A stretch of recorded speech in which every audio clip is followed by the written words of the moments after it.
सिंध समेत समूरे मुल्क में 76 आज़ादी वारो जश्न क़ौमी जोश ऐं जज़्बे सां मल्हाए पियो वञे। ॾींहं जी शुरूआत इस्लामाबाद में 31 तोपुनि जी सलामी सां थी। चइनी सूबनि जे गादी वारनि शहरनि में 21 तोपुनि जी सलामी ॾिनी वई।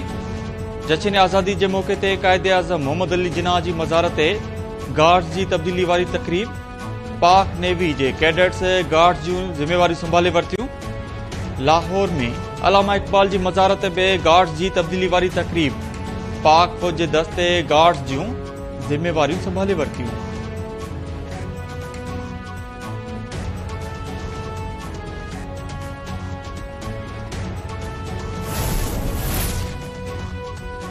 कन्वेंशन सेंटर इस्लामाबाद में जश्न आज़ादी जे मौक़े ते क़ौमी झंडो फड़काइण वारी तक़रीब। वतन जे दिफ़ा ऐं सलामती लाइ जदोजहद कंदड़नि खे भेटा पेश। सदर आरिफ अलवी चयो आहे त फ़ौजी जवान ऐं सिविलियन्स लगातार मुल्क लाइ शहादतूं ॾेई रहिया आहिनि। दहशतगर्दी ख़िलाफ़ जंग में 1 लख जानियुनि जो नज़रानो ॾिनो वियो। वज़ीर आज़म शहबाज शरीफ़ चयो आहे त क़ौम अज़ीम अॻुवाणनि जी सदाईं अहसानमंद रहंदी। अॻूणे सदर आसिफ अली ज़रदारी ऐं पीपल्स पार्टी जे चेयरमैन बिलावल भुट्टो ज़रदारी पारां बि जश्न आज़ादी जे मौक़े ते क़ौम खे वाधायूं ॾिनियूं वयूं। क़ाइदे आज़म पारां छॾियल मिशन माण लाइ जदोजहद बि जारी रखण जे अज़म जो वर्जाउ।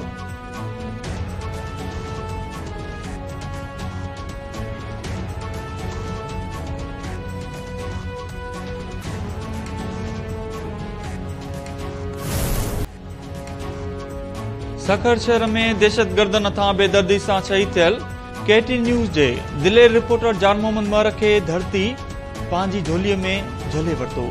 शहीद सहाफ़ी जान मोहम्मद महर जो मड़ चक में जनाज़े नमाज़ बाद अल नकिन सां मिटीअ मां हवाले।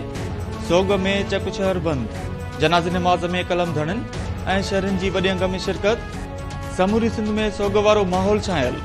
केटी न्यूज़ हथ पंहिंजे बहादुर साथी जान मोहम्मद महर जे विछोड़े ते सोगवार। कुटुंब सां गहरे दुख जो इज़हार। कातिल गिरफ़्तार करण जो मुतालबो।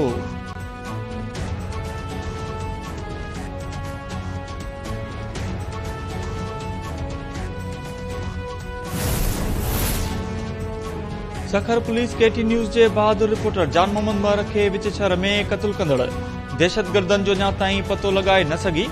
पुलिस मामले जी जाच लाइ रुगो जाच कमेटी ताईं महदूद। दहशतगर्दनि किथां आया, कीअं जान मोहम्मद महर खे निशानो बणाए वियो, सवाल जो जवाब न मिलियो। सिंध समेत समूरे मुल्क जा कलम धणी सरापा एहतजाज बणियल।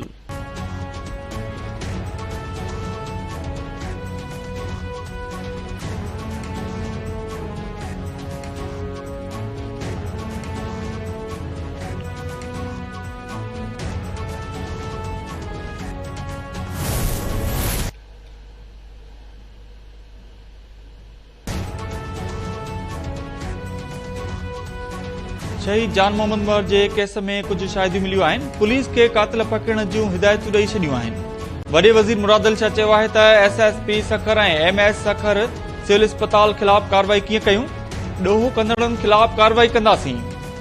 गवर्नर कामरान टिसूरी चयो आहे त शहीद सहाफ़ी जान मोहम्मद महर जे कातिलनि खे संदन अंजाम ताईं पहुचाए वेंदो। वॾे वज़ीर ऐं गवर्नर पारां सहाफ़ी जी शहादत ते ॾुख जो इज़हार बि कयो वियो।